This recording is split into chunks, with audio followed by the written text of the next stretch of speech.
চুমামো মিয়া, জুলাই আন্দোলনের পুলিশ গুলি করতে গেছিল, এটা দেখেন নাই চোখে? তো গুলি করতে গেছে, আমি কি চুমামো মিয়া? আর মার কার থেকে আমার ছেলেরা ফেলাই দিবেন রাস্তায়, তার উপরে দিয়ে চাক্কা উড়াই দিবেন, হত্যা করবেন, ওই পুলিশে পিটে মারলে দোষের কিছু আছে? পুলিশ যুদ্ধ করতে আইছে, মরবই তো। ওই সময় ৭১-এর চেতনা বিক্রি করে, এখন ২৪-এর চেতনা বিক্রি করে। এই চেতনা বিক্রি করলে কিন্তু আপনারা যা করছেন সবকিছু বেচতে যাবে, পরে দেখবেন একটা হাবিয়া দুচকখানার মধ্যে পড়ে গেছেন, এখানটা বাইরে এখানে আমাদেরকে অঙ্গীকার করতে হবে, যদি আবারও ওই নাতিপুতি বংশানুক্রমিক এই কোটার সুবিধা বহাল থাকবে, তাহলে যে ২৪০০ ছাত্র জনতা প্রাণ দিল এই কোটার বিরুদ্ধে আন্দোলন করতে যায়, তাহলে তাদের আত্মার সাথে তো আমরা বেমেনি করব, তাদের রক্তের সাথে তো বেমেনি হবে। আপনি যোদ্ধাদের যারা কিভাবে নির্ণয় করবেন? আপনি যে এই যে আজকে দেখেন এই সমস্যা কেন হচ্ছে, আমরা বলছি ৩০ লক্ষ শহীদের রক্তের বিনিময়ে বাংলাদেশ, এটা নিয়ে বিতর্ক আছে। ২ লক্ষ মা বোনের ইজ্জতের বিনিময়ে বাংলাদেশ, এখানে বিতর্ক আছে, যার কারণে যে আজকে এই সমস্যাগুলি হচ্ছে। আপনি কিভাবে নির্ণয় করবেন জুলাই আন্দোলনের যোদ্ধা কারা, কত পার্সেন্টেজ এবং কি কি নাম, তাদের ঠিকানা, তারা এই সুবিধা ভোগ করবে? সেগুলো তো কিছুই করেন নাই আপনি। যেহেতু আপনি করেন নাই, অতএব এই ধরনের ঘোষণা দিয়ে আবার একটা দুর্মজাল সৃষ্টি করে জনমনে আর একটা বিরূপ প্রতিক্রিয়া সৃষ্টি হোক আমরা চাই। আমরা চাই যারা এখন পঙ্গু হাসপাতালে পড়ে আছে, চিকিৎসার অভাবে ভালো চিকিৎসা পাচ্ছে না, তাদেরকে বিদেশে চিকিৎসা করানো, যারা দেশে আছে তাদেরকে সুচিকিৎসা দিয়ে আমরা তাদেরকে তাদের কর্মজীবনে ফেরত পাঠাতে চাই। হয়তো তার হাত দিতে পারবো না, চোখ দিতে পারবো না, কিন্তু তাকে তো একটা কর্মসংস্থানের ব্যবস্থা করে দেওয়া। এইগুলি করা, যার যার প্রয়োজনে যার যার অনুযায়ী যে যতটুকু প্রাপ্য বা যেখানে দরকার হাসিনুর ভাই, তাদেরকে সেখানেই আপনার অ্যাপয়েন্টেড করে দিবে, বা তাদের যেন ওই যে কথা আপনার বলছেন যে মুক্তিযোদ্ধা ভাতাও পাবেন, আবার আপনি চাকরি করতেছেন সেনাবাহিনীতে, স্যালারিও পাবেন, দুটো তো আর একসাথে পাবেন না। সেই তো তাদেরকে যদি স্যালারি দিতে হয় তাহলে ভালো ইনস্টিটিউশন গুলিতে তাদেরকে চাকরির ব্যবস্থা করে দেন। তাতে কত আমাদের তো ২০-৩০ হাজার ছেলে মেয়ে আপনার হাত পা হারাইছে বা পঙ্গু হয়েছে। হ্যাঁ, তাই এখানে ২০-৩০ হাজার তো একটা লট অফ সিরিজ না, যে অনেক বড় কিছু না। এইগুলি তো আমাদের বেসরকারি যে সংস্থাগুলি আছে এগুলির মধ্যেও এরকম ২০-৩০ হাজার টাকা ২০-৩০ হাজার কর্মীকে নিয়োগ দিয়ে দেওয়া যায় ১ মাসের মধ্যে, এটা কোনো ব্যাপার না। সরকারের এখন রেল ডিপার্টমেন্টে আমি আপনাকে বলি, বাংলাদেশ রেলওয়েতে ৪০,০০০ চাকরি পোস্ট খালি আছে, ৪০,০০০ নিয়োগের অপেক্ষা আছে, কিন্তু নিয়োগ হচ্ছে না। দিয়ে দেন, পিডিবিতে দিয়ে দেন, এই আরএবিতে দিয়ে দেন, নৌ পরিবহনে দিয়ে দেন, আইডব্লিউডিতে দিয়ে দেন, দিতে পারবেন তো। এখানে অনেক অনেক সুযোগ আছে, দেওয়াটা শ্রেয় আমি মনে করি। কিন্তু কোটা প্রবর্তন করতে গেলে তাহলে আপনাকে বেসিক্যালি কথা বলতে হবে, কোটা কোন পর্যন্ত যাবে। যদি আবার হাসিনার বাপের মতো কোটারে বংশানুক্রমিক করে দেন, তাহলে কিন্তু সমস্যা হবে। আবারও হয়তো বা এই ধরনের আর একটা আন্দোলন কোনো না কোনো প্রজন্ম করতে বাধ্য হবে। যখন দেখবে যে সে মেধার লিস্টে ফিট হচ্ছেন না, কোটার কারণে তার চাকরি হচ্ছে না, তখন তো আবারও এই রাস্তায় নামবে, ওই ছেলেরা নামবে, ওই প্রজন্মের ছেলেরা। তা আমরা সেই ধরনের একটা বিশৃঙ্খলা সৃষ্টি হোক আমরা চাই না। আমরা সরকারকে সাধুবাদ জানাই, সরকার যে সিদ্ধান্ত নিয়েছে ঠিক আছে, ভালো সিদ্ধান্ত। ৩০,০০০ পঙ্গু আছে, তাদের চাকরি দিয়ে দেন। আর যারা নাকি আপনার এই আমাদের ২৪,০০০ মারা গেছে তাদের তালিকা প্রণয়ন করেন, তাদের জন্য এককালীন ১৪০০, হ্যাঁ ২৪০০ না ভাই, ২৪০০ না, ১৪৪০ মনে হয়। যাক, জাতিসংঘ যেটা করছে এটা হলো ১৪০০। জাতিসংঘ যেটা করছে কাছে যে তালিকা রয়েছে সেখানে ৮৩৪ জনের মতো জুলাই শহীদদের তালিকা প্রকাশ করেছে সরকার। সরকারের কাছে আছে ৮৩৪ জন, জাতিসংঘের কাছে আছে ১৪৪০ জন। আর বেসরকারি ভাবে আমরা নিজেরা নিজেকে কিছু মারা টারা গেছে সব মিলে।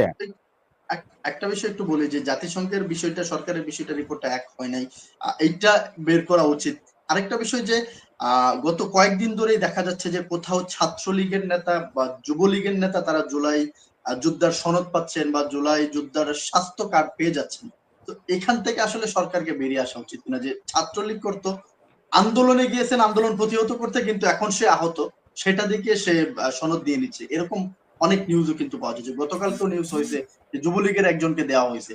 তো যেখানে সঠিক তথ্যটাই পাওয়া যাচ্ছে না, সেখানে গ্যাজেট প্রকাশ করে দেওয়া, বাতা কত দেওয়া হবে বা মাসিক কত, এককালীন কত, তার চাইতে কি সঠিক তথ্যটা বের করা উচিত ছিল না? আপনার মনে হয়? দুর্ভাগ্য হচ্ছে, আমি তো আপনারা বলছি যে বিতর্ক কোথায় 30 লক্ষ, বিতর্ক কোথায় 2 লক্ষ, সংখ্যা নিয়ে তো বিতর্ক হচ্ছে।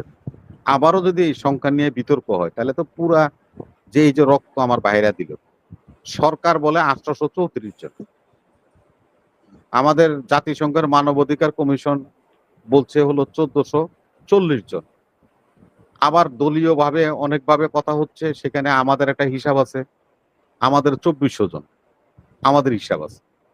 তো এখন কারো, এই দেখেন, সরকারের হিসাবের লোকে জাতিসংঘের মিললে, জাতিসংঘের লোকে বেসরকারি সংস্থান মিললে বা দলগুলির মিললে, তাহলে এই তালিকাটা আমরা যদি প্রণয়ন করে নিতে পারতাম, আইডেন্টিফাইড করতে পারতাম, 2400 হইতে পারে, 1400 হইতে পারে, 800 হইতে পারে, যাই হোক, তাহলে তো এই লোকগুলি বঞ্চিত হতো না। তাহলে এই যে আজকে যে কথাটা আপনি বলছেন, আমি আপনারে কই,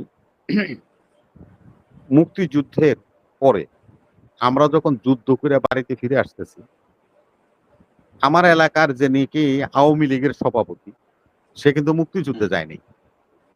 ওই যে পাঞ্জাবিরা পলায় যাওয়ানোর সময় যে 303 রাইফেল ফেলাইতে হয়ে গেছে, হে একটা লইছে, হে একটা লইয়া এটার মধ্যে বাংলাদেশের পতাকা, 303 রাইফেলের মুখকার মধ্যে দেখবেন এরকম একটা গ্যাপ আছে, গ্যাপের মধ্যে বাইন্দা সে আমাদেরকে অভ্যর্থনা দিতে যাইতে, জয় বাংলা, জয় বঙ্গবন্ধু কইয়া। এখন মুক্তিযুদ্ধের যখন লিস্ট হয় তখন দেখি তার নামে 1 নম্বরে লেখা। এইরকম অবস্থা হয়েছে। যে প্রশ্নটা আপনি মনির ভাই করলেন, আজকে কত বড় দুর্ভাগ্য, যুবলীগের ছেলেরা, ছাত্রলীগের ছেলেরা যুদ্ধের ময়দানে যুদ্ধ করতে নামছে, এনে পুলিশও মরবে। পুলিশ যদি যুদ্ধ করতে মরবে না, পুলিশে কি চুমা দিমু? এই সমস্ত দেশের কত অনেক বুদ্ধিজীবীরা অনেক কথা বলে শুনি আমি, এই সমস্ত আওয়ামী বুদ্ধিজীবীরা সোলম পাল্টায় এসে আপনাকে এই সমস্ত চ্যানেলগুলিতে ঢুকে ঢুকে এই সমস্ত প্রশ্ন তুলে যে, হ্যাঁ, জুলাই আন্দোলনে তো পুলিশও মারা গেছিল। তো জুলাই আন্দোলনে পুলিশ গুলি করতে গেছিল, এটা দেখেন নাই চোখে? তো গুলি করতে গেছে, আমি কি চুমামো মিয়া? আর মার কার থেকে আমার ছেলেরা ফেলাই দিবেন রাস্তায়, তার উপরে দিয়ে চাক্কা উড়াই দিবেন, হত্যা করবেন, ওই পুলিশে পিটে মারলে দোষের কিছু আছে? পুলিশ যুদ্ধ করতে আইছে, মরবই তো। ছাত্রলীগ, যুবলীগ আমাকে লোকে যুদ্ধ করতে আইছে, ওরা মরবই তো।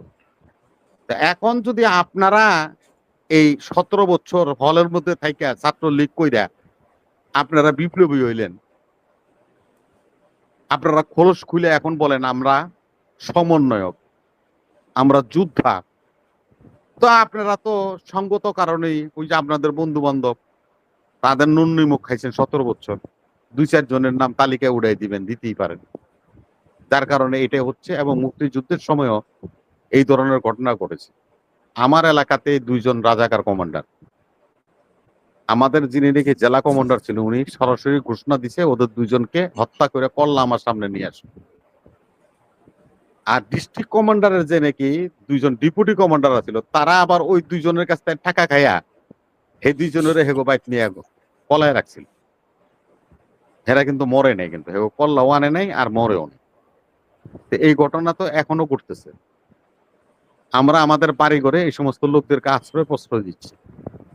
এনামুল ভাই, দুঃখ হয় না, সেটাই দুঃখ হয়।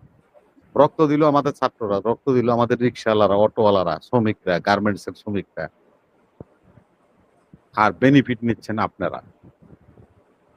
এটা জাতির, যেমন পূর্বে 71-এ ঘটনা ঘটেছিল, সিমিলার ঘটনা এখনো ঘটতেছে। ওই সময় 71-এর চেতনা বিক্রি করে, এখন 24-এর চেতনা বিক্রি করে। এই চেতনা বিক্রি করলে কিন্তু আপনারা যা করছেন সবকিছু বেচতে যাবে, পরে দেখবেন একটা হাবিয়া দুচোখ খানার মধ্যে পড়ে গেছেন, এখান থেকে বাইরে হওয়া মুশকিল হয়ে যাবে। ধন্যবাদ।